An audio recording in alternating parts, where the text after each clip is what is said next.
Welcome to the HS Innkeepers Podcast. We're glad you found your way here.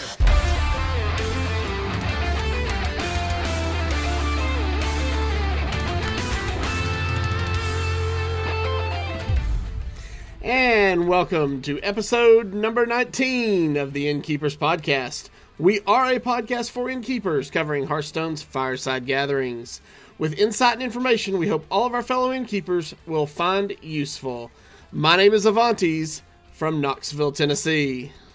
This is Root from Orlando, Florida. And this is Illyri from Halifax, Nova Scotia. And with us today we have a very special guest straight from HCT Amsterdam.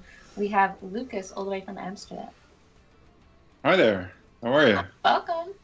We are super happy to have you on the show. Yeah, super excited I'm happy about to be here. We're going to keep you up the rest of the night. Now, coming up here in episode number 19 of the Innkeepers Podcast, we, of course, have our news, shares, and spotlights for you. And more importantly, we're going to cover everything HCT related from Amsterdam. Lucas is there, the innkeeper with boots on the ground. We'll have a special report from him. And don't forget, for all of your fireside gathering needs, check out hsinnkeepers.com for innkeeper resources made by innkeepers for innkeepers. And make sure to check out firesidegatherings.com to make sure your events are included for people to find you there. That's right. Before we jump into this awesome interview we have lined up for you guys today, we do want to let all of you know that in case you maybe were living under a rock yesterday, there are some nerfs incoming to a few cards that you guys will want to make sure your communities are aware of. It's 4 cards in particular: Bone Mare, Corridor Creeper. You got, help me out here, guys. I'm struggling. Patches the Pirates. Patches the Pirates. And number 4. Come on, chat. Void Lord. No, I wish. Patches, Corridor Creeper, Bone Mare. I had it up. I don't remember where it went.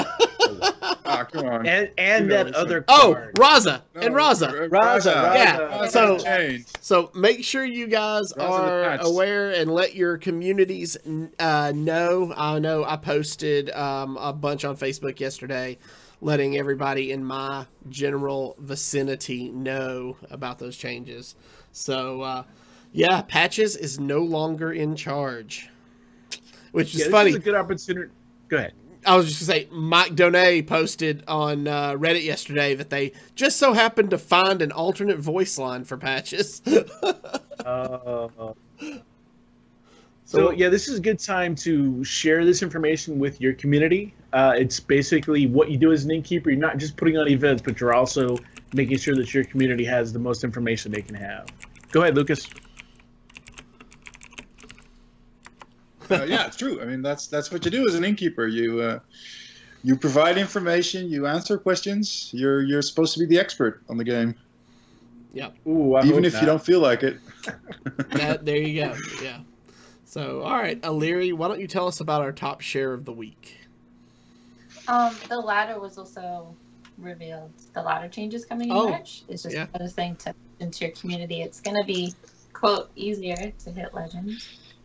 It's just a different system. Make sure to check out the news articles on Hearthstone.com to make yourself aware of those and fill your patrons in on all the news and juicy gossip. Top share of the week comes from Ben, one of our regular mentions on the show, Ben from Wichita in Kansas. So we had mentioned last week that Ben makes these incredible coloring sheets that are the Hearthstone card backs. So you can print them, take them to your firesides, and have it as what I term a passive side event or side activity where patrons can kind of participate or not participate just as an extra added item to your events. He has made a Dropbox that he has now uploaded all of the current ones to. I know he's still working on them. He just posted today the new Warcraft expansion one, so he's continuously updating it. And we have a link in chat. If you !cardback Dropbox, you'll get the link, but he does, of course, have it pinned in the side events channel of the Discord server as well. So make sure to check that one out. Yeah, those coloring pages are simply amazing. We always have them out for our events. We actually give a raffle ticket for turning one in, and it's just fun. We've had people like at my last Fireside Gathering we did this past weekend. We did a tournament, and we had a wife and a kid come who accompanied the husband. The husband was in the tournament. The wife and kid colored and got raffle tickets, and then the guy won. So it was a cool thing. It was just a neat thing to have happen. So it was really fun. So yeah, check those out. Ben does a great job with that. Absolutely. Okay, so I guess that's going to bring us to our new Innkeeper Spotlight. Why don't you tell us about our new Innkeepers who are joining us? Certainly. We've got Barbaric Yelp from Durham, North Carolina, which I like that name, Barbaric Yelp. That's just fun to say. Says, hi, everyone. I'm a total newbie when it comes to fireside gatherings. I haven't even been to one as of yet. For some reason, there haven't been too many in the Triangle area here in North Carolina that are open to casual gamers, so I thought it might be fun to start one up. So I like this. I like what Barbaric Yop is doing. He's found a need and he's filling a need. If it wasn't open to casuals because everybody was super, super competitive, that can sometimes push a lot of people away who aren't super, super competitive. I know in our last event that we had, it was an HCT event or a Tavern Hero qualifier. Yeah. Sorry. And we had people show up who have not been to one of our events in years because it was a Tavern Hero qualifier. Because of that, it was a more competitive environment. And we had a different crowd. So if you have a super competitive area, you may be a super casual player and not like that scene. So I like this. I like what he's doing up there. Absolutely. It takes all kinds to run events, and just putting yourself out there and doing it is the best way to start a community. We all pretty much started that way. Just wanted to hang out with friends, and it grew from there. So congratulations, Barbaric Yop. Welcome to the team. And if you have any questions, feel free to hit us up. It's right. Barbaric Yop. Yeah. There you go. Sounds like a warrior card out of the next set. It does. Yeah. All right. So that brings us to tonight's main topic, the one we're super stoked about. HCT Amsterdam, the World Championship Fireside Gatherings with none other than the Innkeeper himself, Lucas. Lucas, again, welcome to the show. Tell us all about the experience. Oh man, where to start? I mean, first of all, it was absolutely amazing. I had the best time. It was even better than I in my wildest dreams. I mean, it was awesome. So let's start with that. I mean, Blizzard did a great job setting up a wonderful event. The location is absolutely awesome. I want to talk about that later as well, because it's a historic building in the center of Amsterdam, and the location added so much to the event. I mean, that made it even more special than it would have been. So yeah, awesome. So, should I tell a little bit about how it went, what we did, what the activities were? Tell us everything. We want to know it all. Well, let me start with my personal experience first. I mean, when I heard about the event coming to Amsterdam, which was at the exact same time as everyone else, I mean, it was just posted on the blog, and I think someone in my community sent me a message saying like, "Oh my God, Lucas, look at this! We have to go here." So then I immediately went behind my computer and started writing emails to everyone I knew in Blizzard, saying, "Guys, this is amazing, and I want to be involved in some way." And I guess it worked, because then weeks or months later, even they sent me a message saying, "We want you to be an innkeeper at the event." So that made my day, of course, to be there. And of course, we started organizing with the community as well to think of cool stuff we could do during the event or at the side of the event. And we actually came up with the idea to do an after party on the Saturday, which we did. So that was good. Yeah, I mean, oh, there's so much to tell. Where to start? What do you guys want to know most? What's the burning question?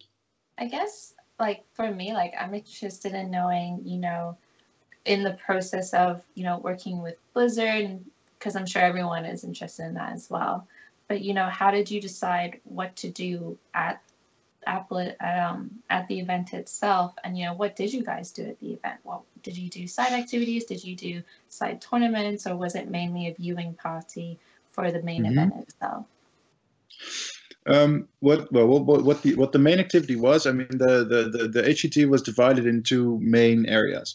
The first main area was the main stage, which was, where all the action happened. So it had like long tables. You saw it on the stream, right? People screaming, applauding, watching the screens. You had the caster's desk, you had the presenter's desk, and you had the players, of course.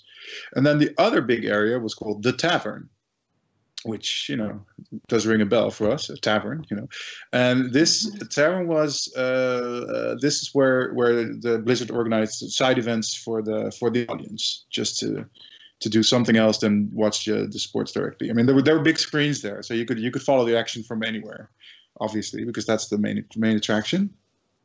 But in the tavern they had a stage called the Between Two Hearth stage. And that had like panel talks, interviews.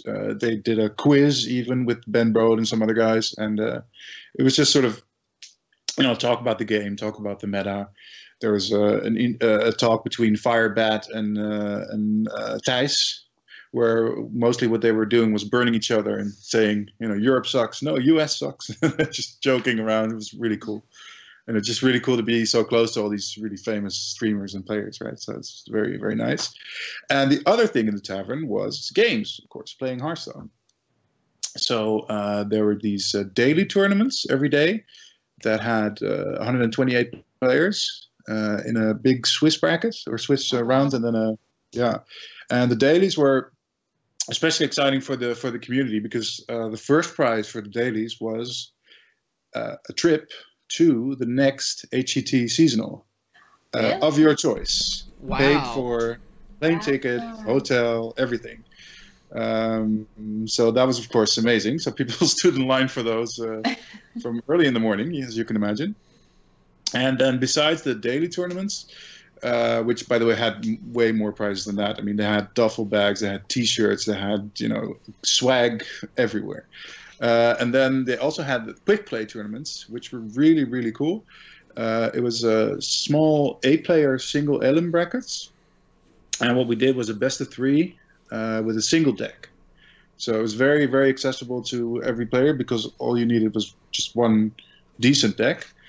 And, very easy to win small prizes like a Blizzard pin, card back pin, the card back they give out at HCT, but then in pin version. And notebooks and a T-shirt as well. So that was really cool. And as a single elim, so you could drop out right away, but you could also start a new one whenever you wanted. Because as soon as we had 8 players to play, ready to go, then we'd start one of the quick plays. So we've had players who did 10 of them on one day, which is pretty cool. Yeah. Wow, yeah. So that's what we did. And I wasn't alone, of course. I mean, I was just one of the innkeepers, and we had a couple of 2 innkeepers from Copenhagen. They're watching now. Sandra and Jacob. Hi, how are you? And we had Jasper Swinghammer from Germany. You all know him, right? Yeah, We've heard of him before. Wait, Yeah. I think I have something for that. Oh, really? Oh, there we go. Swinghammer. There you go. He was there. This might be a good moment just to interject and say that Sure. we have fresh Innkeeper recordings for the podcast that have been made by the real-life Innkeeper himself, Bites. So if they sound a little different, that's probably why. So, Yep. yeah. Nice. So, Thank you, Bites. you guys also did a big fireside gathering outside of the main venue, if I'm not mistaken, right? Like on Saturday night? Well, no. On Saturday night we did a party. We went to this really cool club around the corner from the venue, club that has like video games, old school video games, you know, Pac-Man and pinball and you know, all those Mortal Kombat, Street Fighter, that kind of stuff. And on the Wednesday, or no, was it Thursday? It's all a big blur. I think it was on Thursday. We did an improvised fireside gathering at our tavern, because I didn't like we talked about doing a fireside gathering, but we thought, you know, we don't want to try and, you know, compete with the HCT, so we won't do one at the same time. Now this is the tavern where you host all your normal fireside gatherings, right? Yeah. And you actually have a video from the tavern, right? Yeah. Why don't we just play that for our viewers right now? Sure. Yeah. So, all right, here we go. I've actually decided at the HCT Amsterdam today to do a surprise fireside gathering at Amsterdam Hearthstone's Tavern in Spelletje Café Twee Klaver. So I want to show you the turnout, because it's actually quite fun. So let me show you. It's some guys are here playing. Wave, hi, hi. So these are actually some people we met at the HCT, and who just decided to show up for the fireside gathering. So that's pretty fun. That's Granby right there, one of our steady community players. Did you pass through the next round? No, we lost. Normally he wins, but this time he lost. So we've actually decided to do a deck building tournament in the modified Pauper format. So that means only one legendary, 4 rares and 2 epics. And we have exactly 16 players playing in the tournament. So we made this bracket here. As you can see, the Innkeeper is through to the next round. Very happy about that. And Fondu CN, the guy we've already also met at the... Hey, there's Jasper. Wave, Swinghammer. Yeah. Swinghammer. Yeah, there he is. So, this guy's, he arrived late, so he's not playing. That's Thomas. That's a fellow Innkeeper from Amsterdam. Wave. Hi, Thomas. And that's Ethan. Everybody knows Ethan. The most important Innkeeper in Switzerland. By far. By far, of course. Hey, all the way from Ufa, Russia? Yeah. All the way from Barcelona? No. Which city? Barcelona, yeah? No, he lives in Amsterdam. But anyway, one of our steady patrons as well. And some people are playing Settlers of Catan, but I think they abandoned the island. And these guys were playing Cards Against Humanity. Hey guys, wave to the camera. That's Theo. You know him from the HCG team. Hey Theo. That's Timo, one of our steady players as well. All the way from the Netherlands. All the way from the Netherlands. So that's it, yeah, our improvised, impromptu fireside gathering. Hope you liked it. See you later. Bye. So that was awesome. You had so many people there, and that was such a great turnout. And you had people from all over. I mean, it was just the best. It looked like it was so much fun. It was, yeah. I mean, it was so great that we could just, like, I didn't plan it, right? So, but then people were asking me about the tavern, like, where do you do your firesides? And I was like, you know what, we should just go there. And at first we were with, I don't know, 10 people, but then more and more people joined up, and we were, you know, it was really great. Yeah. So I guess one of. I was just saying. Sorry, we used the format Lucas. of the Bytesmade, the deck building format that you can actually find on HS Innkeepers as well. And that's a really, really fun deck building cards. You should definitely use that if you're. So I guess the most important question was: we saw the Innkeeper made it through the first round. Did the Innkeeper win it all? The Innkeeper never wins. Good answer, sir. Good answer. So, all right. Well, that's awesome. So we talked about the daily tournaments, and we talked about, you know, everybody that was there, all the help you had. Gosh, this is going to be kind of a hard question, but what was your favorite memory from the entire weekend? Oh me, oh my. I would have to say it was on the last day, on the Sunday, when I was in the main area when the final was going on, and I was standing there watching with, like, I don't know, 10 at least of my community guys just standing around. We were like a big group in the back, you know, shouting and screaming and going, go, go, go. And it was just such a great feeling to have so many people I know that love the game together there in one spot. So it was just awesome. So great. Yeah. Good. That was the best. So on that note, you know, I can't imagine having Worlds come to little old Halifax. Obviously, Amsterdam is a more established, bigger global city, but what kind of impact, has there been an impact already on your community? Has it grown? Have you run an event since then? Are you planning an event? And just curious, do you foresee having higher attendance just from having this kind of event hosted in your community area? It's a good question. I was of course very active with talking to people and saying hey, if you like Hearthstone, come out to our tavern. I had these flyers printed out. That was pretty professional, and I was sort of shy about putting them on the tables because I didn't want to be so that guy who was promoting his own stuff. But then the hosts of the venue actually started handing them out for me and even folding them inside the program leaflets of the event. So that was pretty awesome. So I do expect some more people coming. Our next event is this Saturday actually. So and it's going to be Tavern Hero qualifier. And most of the reactions I have are very positive. Of course, people say, I want to come out. But to tell you the truth, I mean, most Dutch players I saw coming in, I actually met already because they've already been at my tavern. I mean, it's just it's just so amazing to see so many people. Holland isn't that big, right? So Amsterdam is very close for everyone. I mean, the furthest you need to travel from anywhere in the Netherlands is like 90 minutes or maybe 2 hours if you're really somewhere in a corner. So most guys I've actually, most avid players I've already met once at least. So that was, I guess I felt that was my role there, right? To be sort of this guy that people know and can talk to, and that was what I was doing most of the day, just answering questions and introducing people to one another and things like that, just being the host, So, Lucas, did you follow any of the news that happened after HCT Amsterdam as far as esports goes?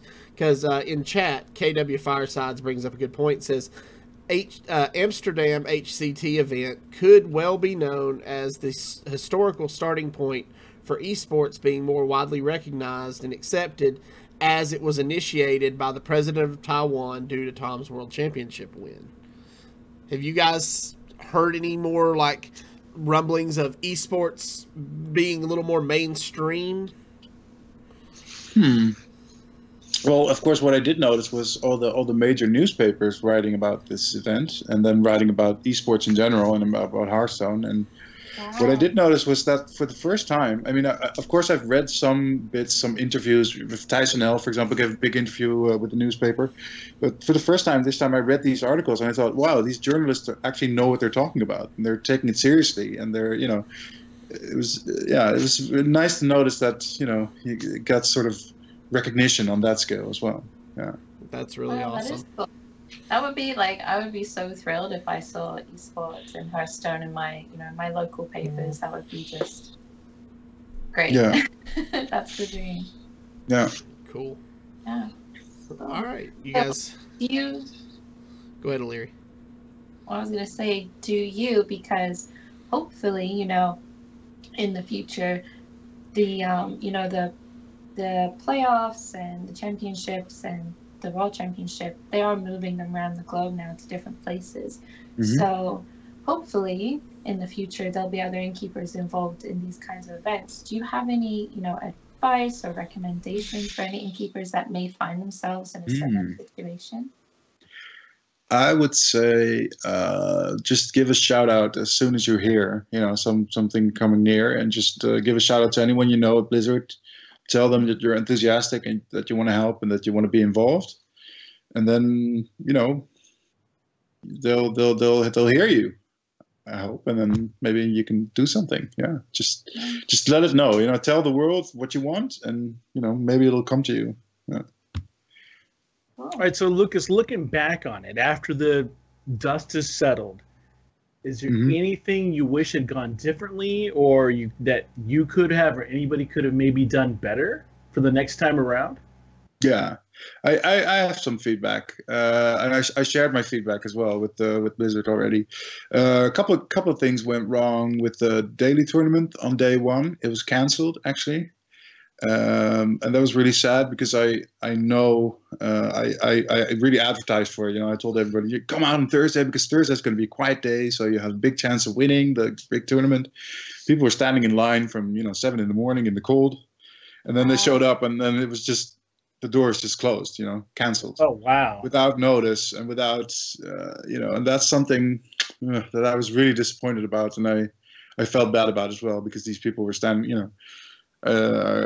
People were prepared, were ready to go. They took a day off work. They spent time preparing, and then all of a sudden it was just canceled without any notice. So that was pretty bad. The tavern was canceled, or the daily tournament. I mean, what I think happened was the turnout was really small on Thursday, and they wanted the main area to be filled up with people. Because of the stream, so they said, we're keeping the tavern doors closed, so everybody goes into the main hall, which of course meant that the daily tournament would be cancelled. Right. But they didn't sort of announce that possibility beforehand, right? They just said it's going to be a daily tournament. It starts at 8:30. Be there, be on time. So that was kind of that was a bad thing, but. Yeah.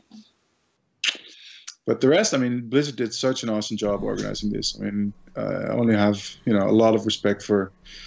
I mean, I of course could see a little bit behind the scenes as well, and you have no idea how huge of an organization this event was. I mean, it's just, oh my God, so many people working production, working catering, working security, working, it's huge, so big.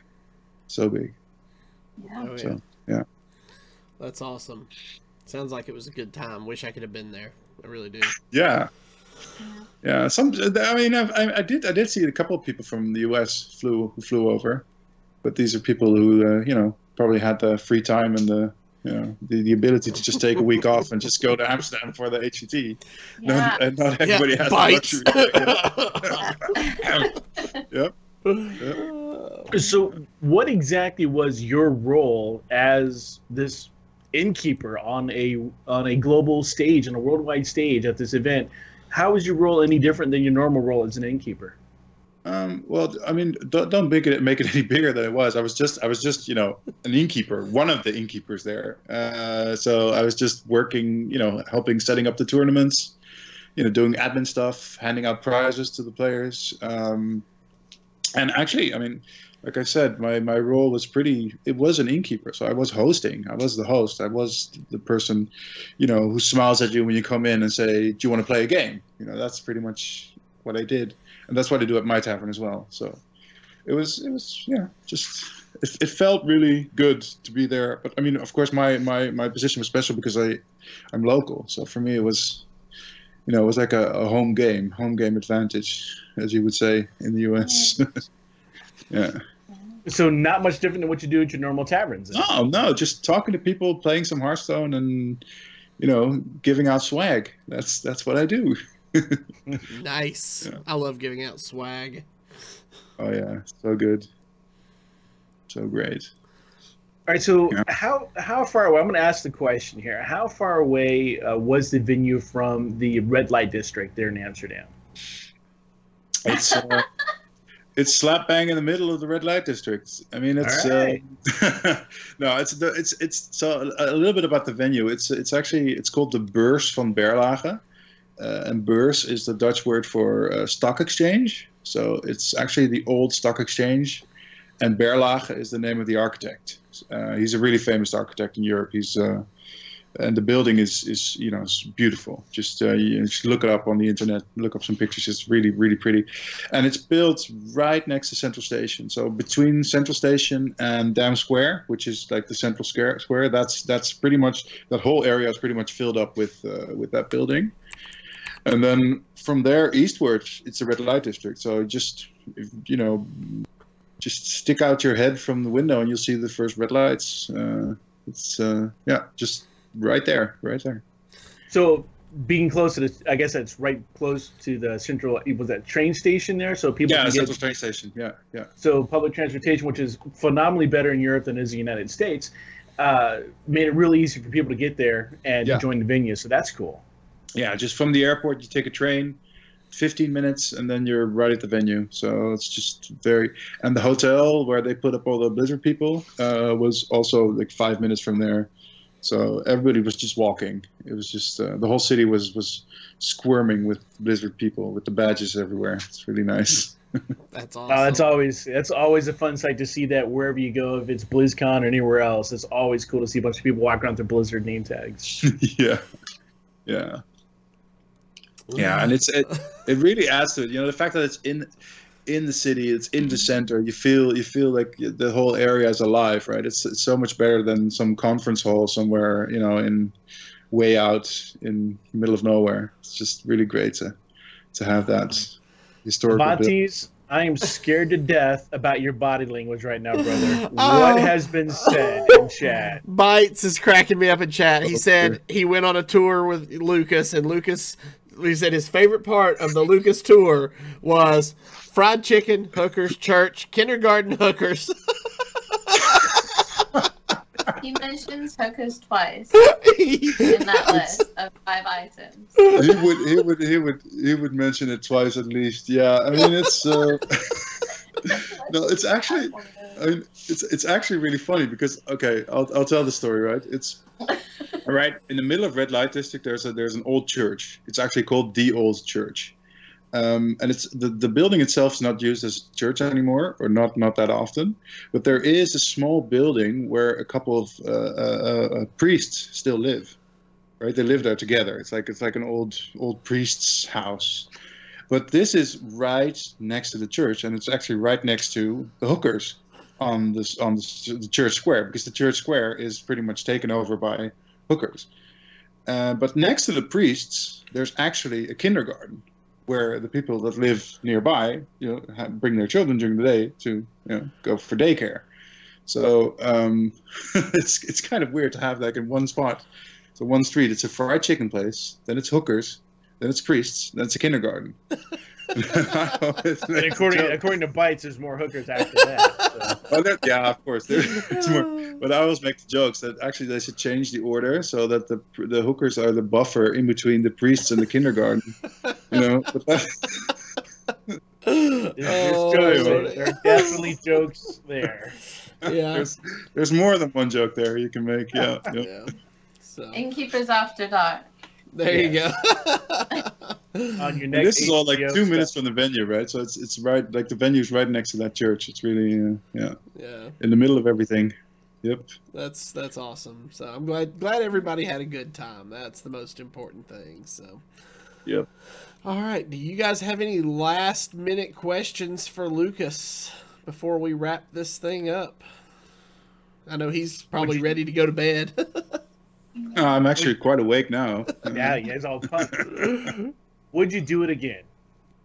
Oh, in a heartbeat. Yeah, of course. I mean, especially if they want to fly me out to the next location, then I'll definitely be there.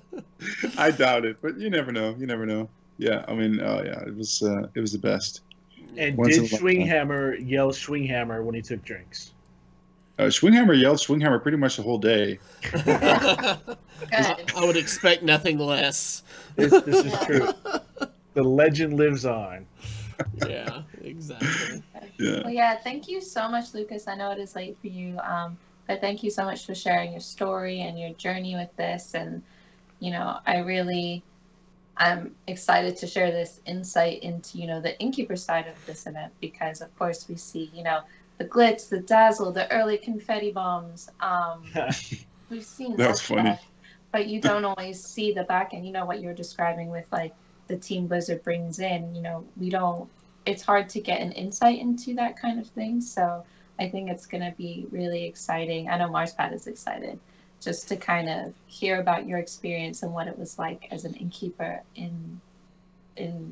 as a part of this event. So thank you so much for sharing and finding time to talk to us. Thanks for having me. It was an honor to be here.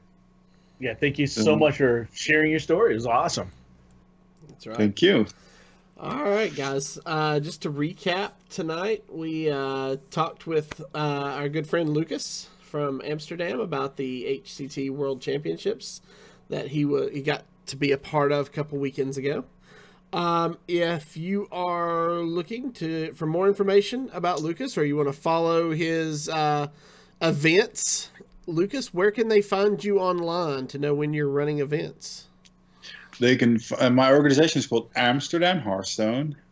So you can go to facebook.com/Amsterdam Hearthstone, or you can go at Twitter at Amsterdam Hearth. And that's all the letters you have at Twitter, so Amsterdam Hearth. Or my website, which is www.amsterdamhearthstone.nl. Oh, website. Very nice. Awesome. Yes, in English, by the way. So yeah, good.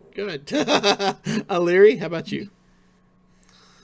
If you're looking to find me, you can hit me up on Twitter at Leary, at ALEIRRI. Root, if people are looking to get in contact with you, where can they find you and all the podcasts that you do? And all the podcasts that I do, man, there are a lot of them. I just started another radio show this week. So, that's crazy. Pain or Painkiller. It's a very interesting show that we're doing Monday nights at 7:30. We're broadcasting that to Facebook and also mixlr.com radio. So it's kind of interesting. But you can find everything about me is Hearthstone related at Florida Fireside. We've got a great team of people there. We put on Fireside events here in the Orlando, Florida area on a monthly basis out at Full Sail University. It's a fantastic venue with a fantastic group of people. You can also find me every week just about, unless I screw up the files and delete half of it or don't know what happened. But on my Blizzard podcast called Hearthcast. You can find me on the Twitters at HearthcastRoot. And Vantes, what about you, my friend? Well, you can find me on Twitter at AvantesHS, or you can find me on Twitch every Tuesday night doing this show, and every Wednesday night doing Hero Power, a Hearthstone podcast with my co-hosts Zeroshio and Versika. And, I'm always around. Don't forget to check out hsinnkeepers.com. for all your resources, or the official and our Discord. Yeah, and our Discord, or the official Blizzard resource page at resources.firesidegatherings.com. And I believe that's going to do it for us this week as we close the show. We want to thank all of you for joining us in chat. It's awesome to have all of you with us every week. You ask great questions. We get great feedback. And we also want to thank all of you listening at home. We'll see you all again next week. Bye, guys. bye. HS Innkeepers Podcast. For legendary resources and more, go to hsinnkeepers.com.